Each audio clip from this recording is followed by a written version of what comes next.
Maglalaro na naman nga ang Golden State Warriors laban sa Denver Nuggets nang wala ang main superstar na si Stephen Curry. Kaya kailangan talaga ng head coach na si Steve Kerr na gumawa ng paraan para manalo. Alam naman nga ninyo na nahihirapan nga ang team na ito sa mga road games, kaya dapat nga mag-step up ang lahat.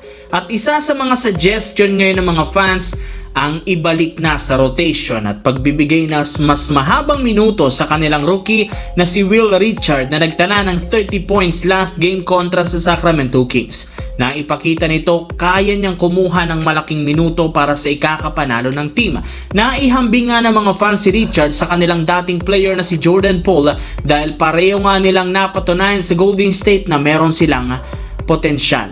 Hindi rin naman nagkakalayo ang playing style, reliable na shooting sa long range at ang kakayahang sumalaksak sa ilalim. Kaya kapag minanage ng mas maayos si Richards at nabigyan ng sapat na minuto, hindi malabong matulungan niya sina Stephen Curry at Jimmy Butler sa mga panalo. Samantala, dito naman, pagkatapos nga pong manalo ang Lakers last game laban sa San Antonio Spurs, magsisimula na ang tunay na kalbaryo ng kanilang team dahil magkakaroon sila sa susunod na araw ng 5-game road trip laban sa Atlanta Hawks, Charlotte Hornets, Oklahoma City Thunder, New Orleans Pelicans at Milwaukee Bucks. At bago pa sila sumabak, napakahirap nilang pagdaraanan. Inanunsyo ng Lakers hindi makakasama sa kanilang biyahe ang superstar na si LeBron James.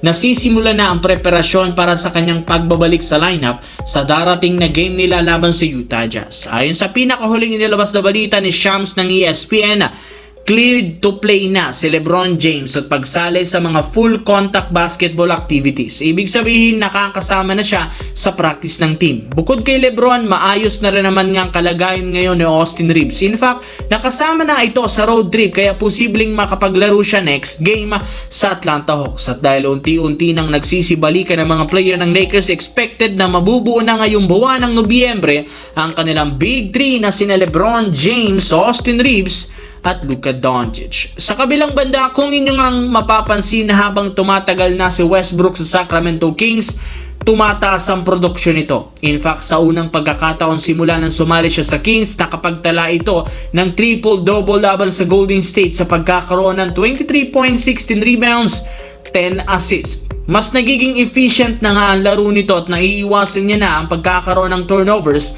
at maling desisyon. Malaki ang impact sa depensa dahil nasa shutdown nga nito ang mga scorer ng kalaban. At isa sa mga dahilan ay ang pagkakasali niya sa starting lineup at pagkakaroon ng mas maraming playing minutes.